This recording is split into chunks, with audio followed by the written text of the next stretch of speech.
Assalamualaikum warahmatullahi wabarakatuh. Perkenalkan, nama saya Siti Syahrani Hamira. Saya dari mahasiswi Ilmu Komunikasi Universitas Negeri Jakarta angkatan 2020. Di sini saya akan mempresentasikan tentang penelitian saya yang berjudul Analisis Hambatan Belajar Berbasis Komunikasi dalam Jaringan Daring Mahasiswa Ilmu Komunikasi Universitas Negeri Jakarta selama masa pandemi COVID-19.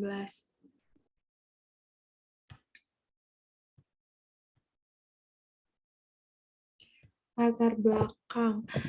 Pendidikan adalah hal yang paling utama dan paling penting bagi seseorang, baik dari sisi keluarga, masyarakat, maupun negara. Tingkat keberhasilan dalam pendidikan menentukan masa depan seseorang tersebut atau menentukan kemajuan suatu bangsa. Dalam UU nomor 20 tahun 2003 tentang sistem pendidikan nasional menjelaskan bahwasannya tujuan pendidikan nasional untuk memperluas kemampuan dan membentuk akhlak serta peradaban bangsa yang memiliki martabat dalam rangka mencerdaskan kehidupan bangsa.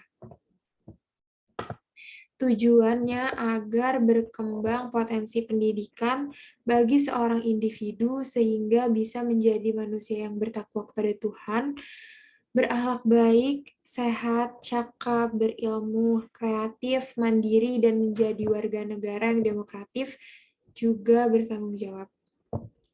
Sejak merebaknya pandemi COVID-19 yang mengharuskan pemerintah untuk melakukan lockdown, banyak langkah yang diambil pemerintah untuk mencegah penyebarannya. Salah satunya itu melalui surat edaran yang dikeluarkan Kementerian Pendidikan Kebudayaan, Kemendikbud, Direktorat Pendidikan Tinggi nomor 1 tahun 2020 tentang mencegah penyebaran penyakit coronavirus atau COVID-19 di universitas. Melalui pemberitahuan tersebut, Kemendikbud memandu pelajaran jarak jauh di perguruan tinggi dan universitas. Siswa disarankan untuk melakukan pembelajaran secara daring. Jadi pada waktu 2020 kemarin, semua kayak universitas, lembaga pendidikan, universitas, sekolah dasar, sekolah menengah, sekolah SMA, itu tuh semuanya tidak ada yang boleh untuk melakukan sekolah tatap muka. Jadi semuanya itu dilakukan secara daring demi memutus penyebaran COVID-19.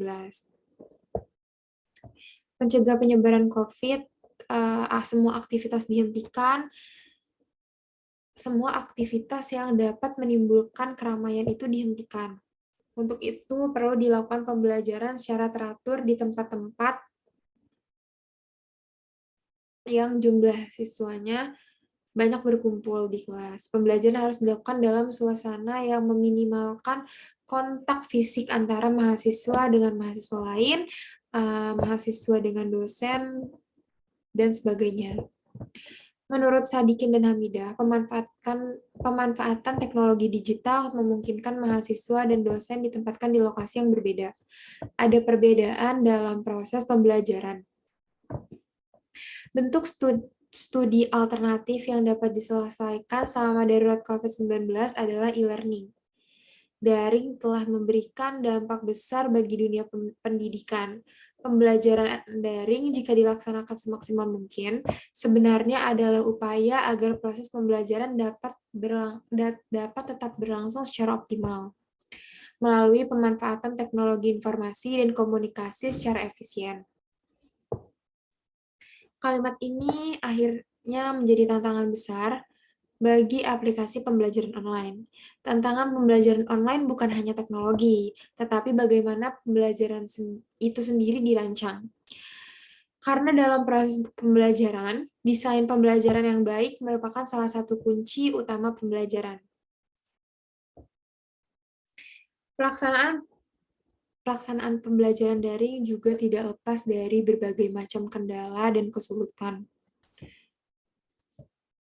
Banyak sekali kesulitan-kesulitan yang dihadapi siswa saat mengikuti proses pembelajaran daring, yang dampaknya akan yang dampaknya akan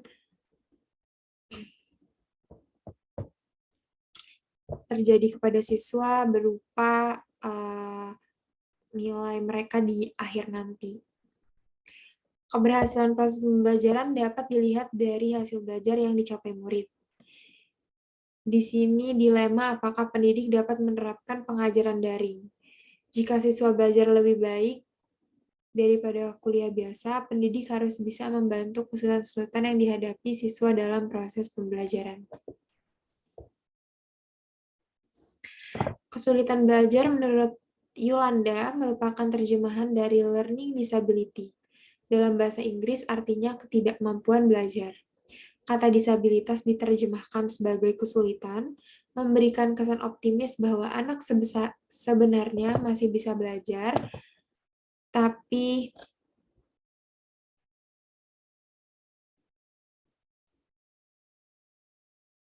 kesulitan belajar adalah kesulitan yang nyata dalam berbagai bentuk kegiatan seperti menyimak, berbicara, membaca, menulis, bernalar, atau berhitung. Kesulitan belajar dapat terjadi dengan gangguan lain, misalnya gangguan sensorik, gangguan sosial dan emosional, dan pengaruh lingkungan. Misalnya perbedaan budaya atau proses belajar yang tidak tepat. Komunikasi, penerimaan informasi atau pesan menggunakan internet melalui dunia maya atau cyberspace. Komunikasi virtual abad ini bisa terjadi kapan saja dan di mana saja.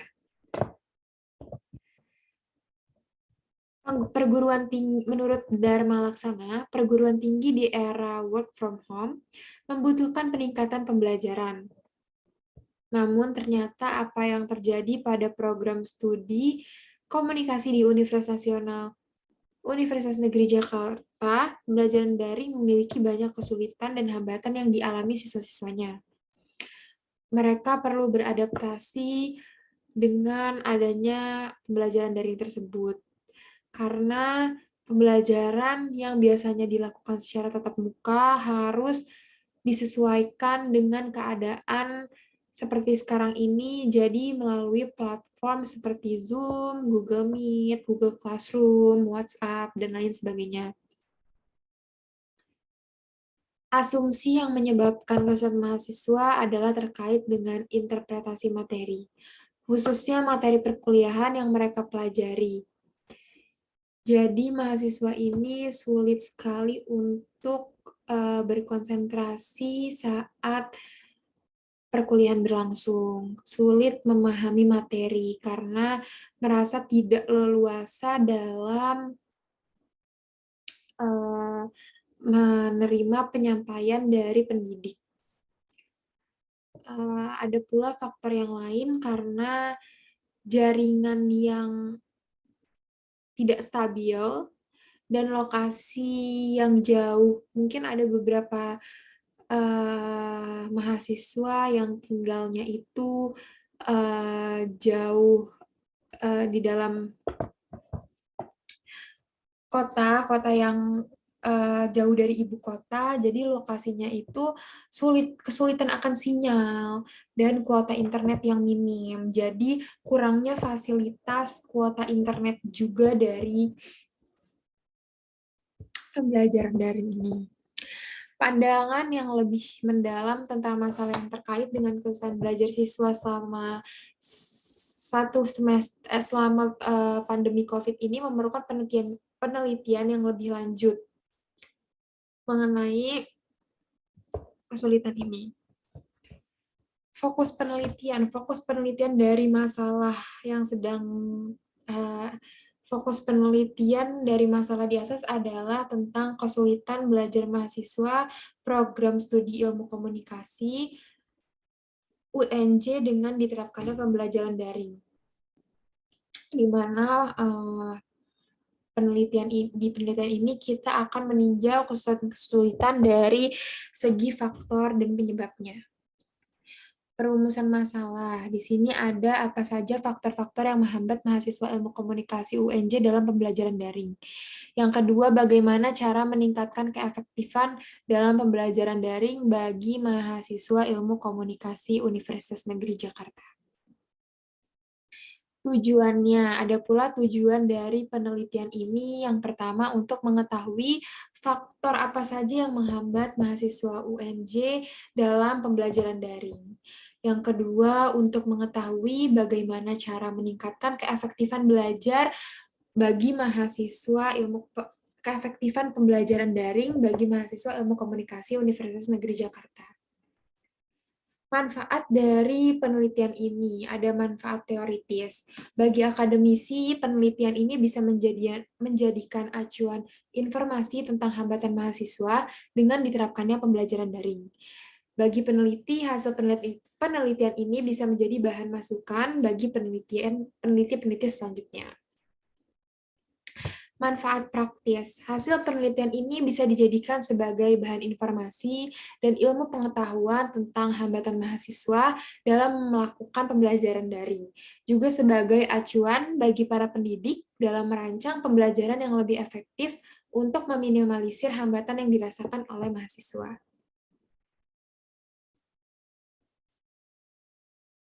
Bab 2 yaitu kajian teori. Pembelajaran daring, karena adanya virus COVID-19 yang menyebabkan perekonomian di seluruh dunia ini merosot, salah satunya Indonesia, hal tersebut juga berdampak pada sistem pendidikan. Adanya inovasi-inovasi baru dalam bidang pendidikan yang tidak lagi melakukan proses pembelajaran secara tatap muka, tetapi pembelajaran bisa dilakukan secara online atau daring. Pembelajaran daring yakni adalah salah satu bentuk bahwasannya internet bisa bermanfaat, dan hal tersebut bisa meningkatkan peran peserta didik maupun pendidiknya dalam proses berlangsungnya pembelajaran. Walau dengan adanya kebijakan pembelajaran secara daring atau online, harapannya peserta didik maupun pendidiknya dapat menguasai sistem teknologi informasi dan komunikasi secara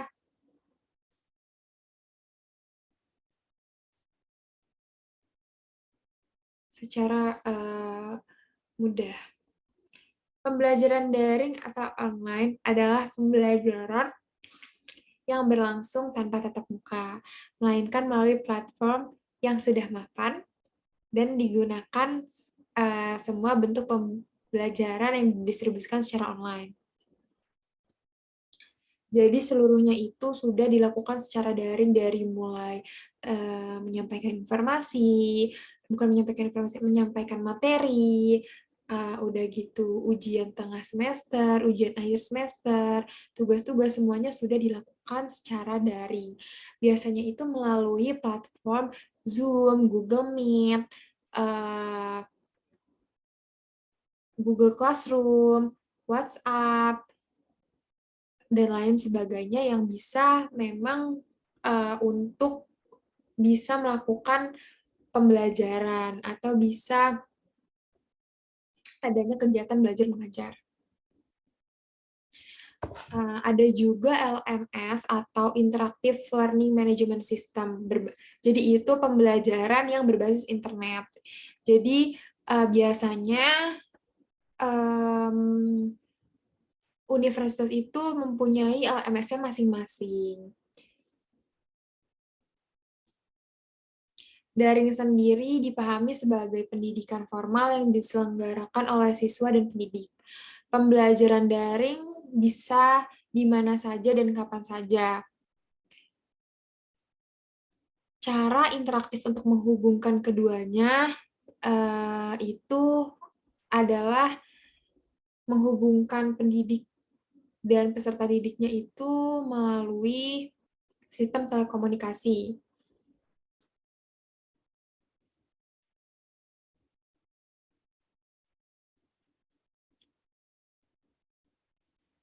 Perkuliahan daring. Kuliah online atau disebut daring adalah pemanfaatan internet yang dapat ditingkatkan siswa melalui proses pembelajaran. Pepatah di internet seperti singkatan dari on the network, jadi perkuliahan daring adalah salah satu cara belajar online melalui jaringan internet. Ada beberapa syarat untuk melakukan perkuliahan daring. Yang pertama, sikap positif dari dosen dan mahasiswa. Jadi di sini dosen dan mahasiswa harus membangun suasana yang positif dalam pembelajaran daring, karena pembelajaran daring ini bersifat baru, khawatir akan terjadi miskomunikasi jika dosen dan mahasiswa tidak menyebarkan sikap positif. Yang kedua, ada proses desain sistem pembelajaran yang tersedia untuk semua siswa.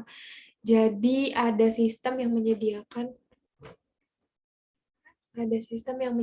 pembelajaran untuk pembelajaran daring ini. Jadi memang disediakan platform untuk melakukan pembelajaran daring. Yang ketiga, mekanisme umpan balik terhadap cara belajar siswa atau cara mengajar. Jadi, peserta didik dan pengajar harus saling memberikan feedback dalam artian mungkin melakukan evaluasi apakah kegiatan belajar mengajar yang dilakukan itu efektif atau tidak. Hal yang paling penting untuk diterapkan.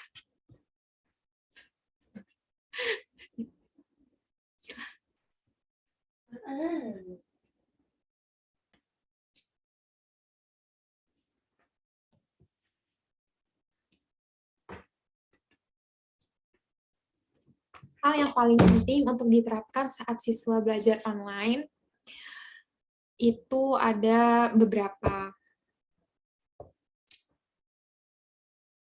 Yang pertama, konten yang disajikan memiliki relevansi dengan tujuan pembelajaran.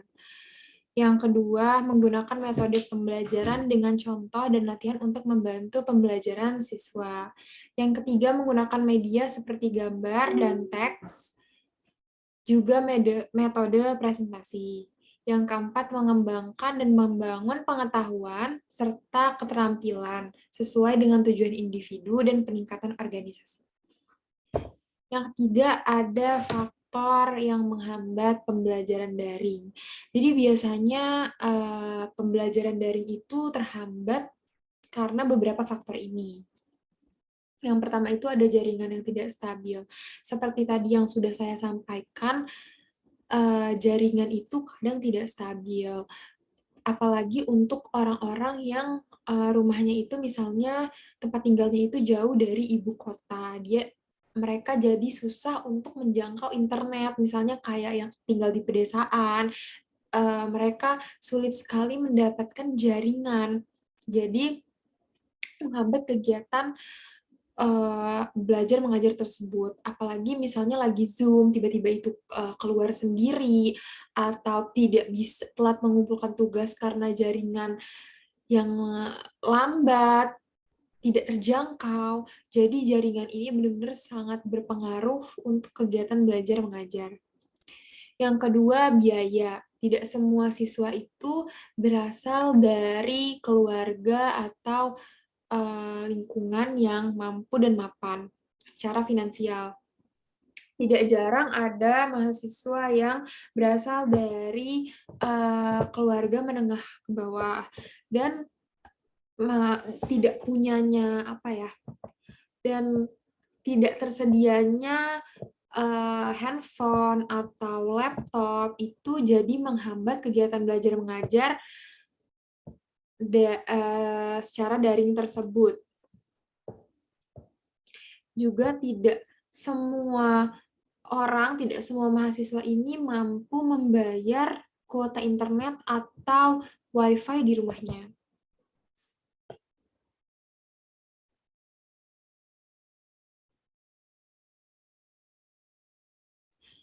Yang kedua, efek belajar yang kurang baik. Untuk mencapai efek yang baik perlu metode, strategi, dan pendekatan yang sesuai dengan mahasiswa karena ya itu tadi, karena pembelajaran daring ini adalah hal yang baru, orang-orang harus menyesuaikan bagaimana cara berinteraksi secara daring, bagaimana cara presentasi melalui Zoom. Banyak sekali hal-hal yang tadinya itu benar-benar belum pernah dilakukan, tapi karena pembelajaran daring ini harus dilakukan. Jadi peserta didik maupun pendidik itu harus menyesuaikan keadaan dengan pembelajaran daring. Tugas terlalu banyak. Kadangkala kesulitan lain juga terjadi kepada mahasiswa, yakni banyaknya perkuliahan yang menggunakan model basis penugasan yang sangat banyak, tapi menjadi tidak efektif karena perkuliahan online ini kadang bisa berdampak buruk, bisa berdampak negatif atau positif juga. Misalnya gini, dampak positifnya sebenarnya ini menimbulkan pro atau kontra. Tapi misalnya katanya pembelajaran daring itu membuat mahasiswanya menjadi kreatif, menjadi lebih kreatif. Tapi mungkin menurut saya sendiri pembelajaran daring ini malah membuat mahasiswanya itu tidak jadi kreatif. Karena kenapa? Sekarang ini sangat mudah langsung search di Google. Jadi orang malas membaca buku, apa-apa tinggal search, tinggal nyontek aja dari Google, mengambil dari Google, yang membuat kita tidak kreatif karena semuanya itu sudah tersedia dari media sosial, bisa mencari di media sosial atau seperti Google atau Safari, kayak gitu-gitu. Jadi membuat mahasiswa itu tidak kreatif. Tapi menurut Haryanti, faktor penghambat pembelajaran daring dapat dibagi menjadi faktor internal dan eksternal. Indikatornya adalah sebagai berikut. Yang pertama ada hambatan fisik. Mungkin siswa terlalu lama menatap layar ponsel atau menatap layar laptop. Misalnya, siswa harus mengikuti perkuliahan selama 3 jam melalui laptop.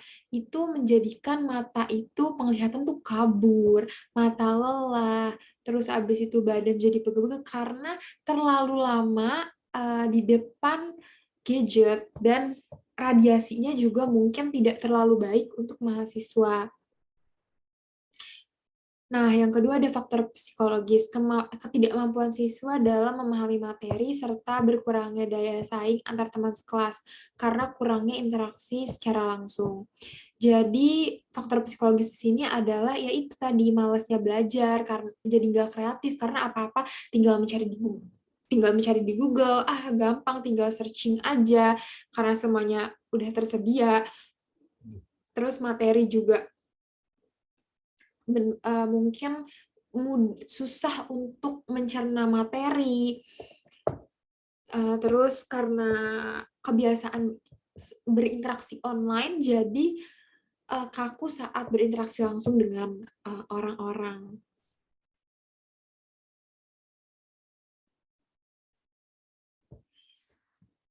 Faktor selanjutnya, pendidik atau dosen yang kurang kreatif dalam menyampaikan materi atau tidak menguasai aplikasi pembelajaran online juga membuat siswa jadi sulit memahami materi.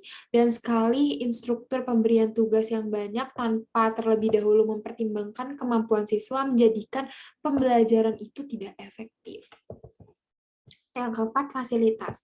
Fasilitas yang mahasiswa butuhkan seperti kuota dan akses internet yang dapat menunjang pembelajaran secara online masih sangat minim. Tidak semua mahasiswa mempunyai fasilitas yang lengkap dan dapat menyesuaikan dengan pembelajaran daring. Yang kelima, keluarga dan kegiatan lain. Tidak semua keluarga dapat mendukung anak dalam melakukan aktivitas pembelajaran daring. Kadangkala cukup banyak mahasiswa ketika di rumah memiliki beban untuk mengerjakan pekerjaan rumah karena jadi gini, ketika pembelajaran di rumah seringnya siswa itu terdistraksi oleh keadaan rumah. Misalnya pembelajaran daring sedang berlangsung, terus kucing misalnya tiba-tiba ada kucingnya itu kabur atau misalnya kucingnya ngeganggu dia atau tiba-tiba dipanggil orang tua disuruh untuk diminta tolongi untuk melakukan sesuatu, jadi pembelajaran kegiatan belajar mengajar itu menjadi terganggu.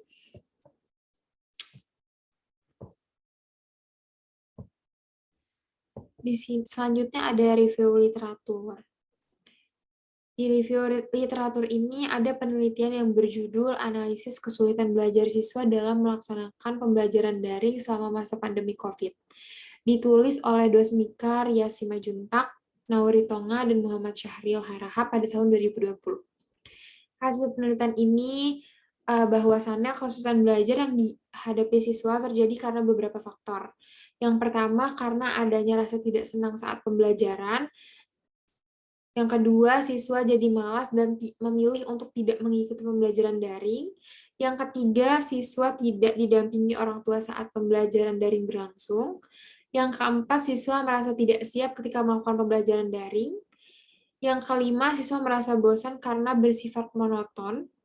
Yang keenam, kendala paling besar adalah kendala di alat elektronik. Penelitian kedua yang berjudul Analisis Kesulitan Belajar Siswa dalam Pembelajaran Daring di Era Pandemi, studi kasus pada siswa kelas 3 sekolah dasar yang ditulis oleh Melisa Putri, Eko Kortanto, dan Alirman Syah tahun 2021. Dalam penelitian ini ditemukan bahwasannya kesulitan yang terjadi pada siswa kelas 3 sekolah dasar dalam pembelajaran daring meliputi sulitnya memahami materi, sulitnya mencari tutor yang paham akan materi pembelajaran, dan sulitnya berkonsentrasi dalam belajar. Cara mengatasi hal tersebut dengan membuat strategi belajar yang lebih bervariasi dan menarik lagi. Anak didampingi oleh orang tua dan menetap di tempat yang full wifi saat kelas sedang berlangsung. Penelitian yang berjudul Analisis Kesulitan Belajar Mahasiswa Secara Online atau e-learning selama masa pandemi COVID yang ditulis oleh Muhammad Turmuzi, Arifman, Haji Dasing Baidowi, dan Junaidi pada tahun 2021 ditemukan bahwasannya banyak sekali kesulitan yang terjadi oleh mahasiswa pendidikan matematika. Kesulitannya ada pada efektivitas belajar mengajar dan kendala seperti lambatnya jaringan, kuota habis, faktor lingkungan tempat tinggal, dan kurangnya interaksi saat pembelajaran daring sedang berlangsung. Yang keempat, ada penelitian yang berjudul Analisis Kesulitan Belajar Berbasis Komunikasi dalam Jaringan Daring Siswa Kelas 5 selama Pandemi COVID-19 yang ditulis oleh Tamara Putri Raffendi, Rahman Eri Pridana, dan Lutfi Hamdani Maulata pada tahun 2020. Menemukan bahwasannya banyak kesulitan atau kendala yang dialami siswa saat belajar daring selama masa pandemi. Di antaranya ada minimnya fasilitas yang mendukung pembelajaran seperti gadget, kuota yang terbatas, penjelasan guru yang kurang maksimal, kurangnya peran orang tua saat pembelajaran berlangsung. Hampir seluruh mahasiswa SD Sibolang sudah paham kalau keterbatasan aktivitas pembelajaran tatap muka harus dilakukan guna memutus penyebaran virus. Tetapi tidak jarang siswa belum siap dan tidak bisa menyesuaikan dengan pembelajaran daring tersebut. Yang kelima, penelitian yang berjudul Analisis Kesulitan Belajar Mahasiswa dalam Perkuliahan, Konsep Dasar IPA Fisika secara Daring di Masa Pandemi COVID-19, yang ditulis oleh Puji Winarti. Ditemukan bahwasannya data nilai UTS dalam mata kuliah IPA Fisika dari 16 orang hanya 4 orang yang di atas rata-rata. Maka dari itu kesulitan belajar yang terjadi kepada mahasiswa sebesar 60,90%. Artinya mahasiswa merasa kesulitan dengan pembelajaran IPA secara daring sehingga nilainya menurun dan tidak mencapai rata-rata. Yang keenam, penelitian berjudul Analisis Kesulitan Belajar Siswa dalam Pembelajaran Daring pada Masa Pandemi COVID-19 di UPTD SDN 125 Barus 125 Barus yang ditulis oleh Ria Fitri, Muhammad Asrul Sultan, dan Rita Tukan. Ditemukan bahwasannya saat masa pandemi COVID, siswa harus melaksanakan pembelajaran daring. Dengan begitu, siswa merasa kesulitan sampai berada dalam tingkat yang kesulitan yang cukup tinggi. Sebanyak 27 siswa dengan presentasi 50% merasa tidak dapat menyesuaikan dengan pembelajaran daring.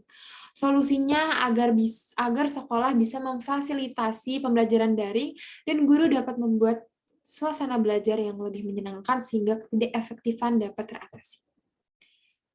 Yang ketujuh, penelitian yang berjudul Pembelajaran Online di Perguruan Tinggi, Analisis Hambatan Komunikasi yang ditulis oleh Ahmad Hairul Nuzuli tahun 2021, ditemukan bahwasannya ada beberapa hambatan antara dosen dengan mahasiswa saat menjalani perkuliahan daring. Di antaranya yang pertama hambatan teknis seperti sinyal yang tidak stabil, dua hambatan psikologis seperti mindset negatif dan perasaan stres karena COVID-19, ketiga hambatan simetis karena terbatasnya interaksi dosen dengan mahasiswa pada proses pembelajaran. Solusinya diperlukan penelitian agar pembelajaran dan proses komunikasi antara dosen dengan mahasiswa bisa lebih efektif dan lebih efisien. Penelitian yang berjudul Persepsi Mahasiswa yang ke-8, penelitian yang berjudul Persepsi Mahasiswa terhadap Pembelajaran Daring pada masa pandemi COVID-19 ditulis oleh Sulianingsih tahun 2020. Ditemukan bahwasannya dari kuesioner yang disebar kepada mahasiswa prodi teknologi pendidikan Universitas Batu Raja, 100% menjalani pembelajaran secara daring, tetapi mayoritas hanya 93,5% yang menyukai pembelajaran secara offline.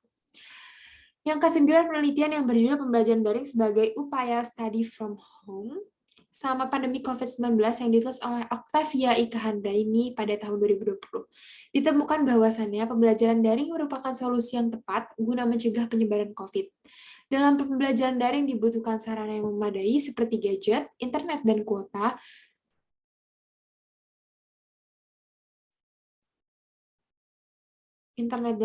dan juga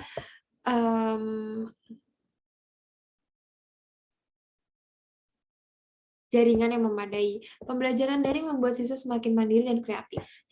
Yang terakhir, ke-10, penelitian yang berjudul Pelaksanaan Pembelajaran Daring pada Masa Pandemi COVID-19 yang ditulis oleh Tia Ayu Francisca Dewi dan Arif Sajarto. Ditemukan bahwasannya pembelajaran dilaksanakan di SMA N1 Gabus Kabupaten Grobogan dilakukan secara daring. Proses pembelajaran daring melalui 3 tahap, yaitu perencanaan, pelaksanaan, dan evaluasi. Problematika yang ada pada SMA N1 Gabus Kabupaten Grobogan yaitu keterbatasannya penyampaian materi yang hanya bisa secara aplikasi WhatsApp dan Classroom. Dilakukan upaya untuk mencari solusi dari problem tersebut dengan cara evaluasi. Di sini ada tabel tentang kajian literatur yang tadi udah saya jelaskan. Yang terakhir ada variabel. Mengungkapkan bahwa variabel di sini adalah hambatan pembelajaran.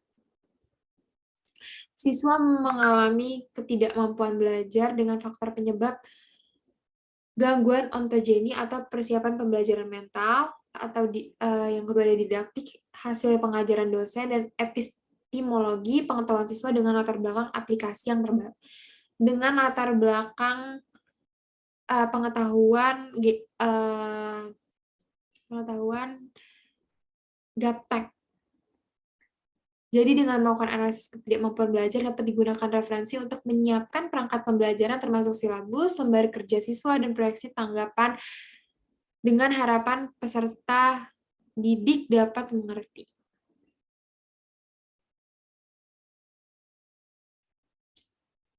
Kesulitan belajar adalah sebuah konsep berbagai disiplin ilmu yang digunakan di lapangan pendidikan, psikologis, dan sains medis.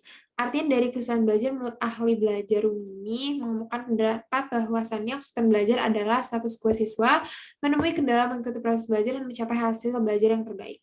Kesulitan belajar adalah hal-hal atau gangguan yang menghasilkan kegagalan. Bab 3 ada metode penelitian. Di sini ada paradigma penelitian. paradigma penelitian adalah pola pikir atau cara pandang mengenai keseluruhan proses, format, dan hasil penelitian. Ragam di antaranya ada positivistis, interpretif, dan kritis. Yang kedua ada pendekatan penelitian. Pendekatan penelitian merupakan sebuah rancangan bagaimana suatu penelitian akan dilakukan. Rancangan tersebut digunakan untuk mendapatkan jawaban terhadap pertanyaan penelitian yang dirumuskan. Selanjutnya ada metode penelitian. Penelitian yang dilakukan menggunakan metode kualitatif karena tidak ada keterkaitan antar variabel. Metode kualitatif merupakan pendekatan penyelidikan ilmiah yang mengandalkan data, teks, dan gambar, memiliki langkah-langkah yang unik dalam analisis data, dan memiliki desain yang beragam. Selanjutnya ada teknik penarikan informan. Informan dalam penelitian kualitatif menggunakan teknik purposive sampling, yaitu cara penentuan informan yang ditetapkan secara sengaja atas dasar kriteria atau pertimbangan tertentu. Populasi peneliti ini adalah mahasiswa Universitas Negeri Jakarta angkatan 2020. Peneliti memilih menjadikan mahasiswa Ilmu Komunikasi Universitas Negeri Jakarta angkatan 2020 karena lebih mudah untuk dijangkau. Sampel yang ada di sini adalah 30 orang mahasiswa Ilmu Komunikasi Universitas Negeri Jakarta angkatan 2020. Metode pengumpulan data. Dalam penelitian kualitatif, kualitas riset sangat tergantung pada kualitas dan kelengkapan data yang dihasilkan. Pertanyaan yang selalu diperhatikan dalam pengumpulan data adalah apa, siapa, di mana, kapan, dan bagaimana. Dalam penelitian kualitatif, pengumpulan data dilakukan pada setting atau kondisi yang alami. Sumber data primer dan teknik pengumpulan data lebih banyak pada observasi, wawancara mendalam, dan dokumentasi. Keabsahan data. Teknik pemeriksaan keabsahan data dalam penelitian kualitatif meliputi uji kredibilitas atau perpanjangan pengamatan, meningkatkan ketekunan, triangulasi, analisis kasus negatif, menggunakan bahan referensi, atau mengadakan member check. Transferabilitas, dependabilitas, maupun konfirmabilitas. Selanjutnya ada reliability coding, yaitu intercoder dihitung berdasarkan sejauh mana pembuat kode menyetujui kode yang diterapkannya pada sekumpulan unit dalam data kualitatif. Reliabilitas antar penilai mengukur tingkat perbedaan peringkat antara independen pada artefak yang sama. Metode analisis data. Pengertian analisis data sebagai upaya mencari dan menata secara sistematis catatan hasil observasi, wawancara, dan lainnya untuk meningkatkan pemahaman peneliti tentang kasus yang diteliti dan menyajikannya sebagai temuan orang lain. Sedangkan untuk meningkatkan pemahaman tersebut, analisis perlu dilakukan dengan berupaya mencari makna. Dari pengertian itu, tersirat beberapa hal yang perlu digarisbawahi, yaitu upaya mencari data adalah proses lapangan dengan berbagai persiapan pra-lapangan tentunya, menata secara sistematis hasil temuan di lapangan, menyajikan temuan lapangan, dan mencari makna pencarian secara terus-menerus sampai tidak ada lagi makna lain yang dapat memalingkannya. Di sini perlunya peningkatan pemahaman bagi peneliti terhadap kasus yang terjadi itu merupakan sebuah keharusan. Keterbatasan penelitian dan kelemahan penelitian. Keterbatasan penelitian di sini adalah karena dengan metode wawancara, peneliti harus menunggu kapan narasumber siap untuk diwawancara. Harus menyesuaikan waktu narasumber dengan kegiatan wawancara, sehingga penelitian jadi tertunda. Yang terakhir ada kelemahan penelitian, variabel hanya dapat ditemukan 3 tahun ke belakang saja karena pembelajaran daring baru ada semenjak COVID, jadi tidak dapat mencari penelitian-penelitian terdahulu. Segitu saja dari saya, mohon maaf apabila ada kesalahan kata. Wassalamualaikum warahmatullahi wabarakatuh.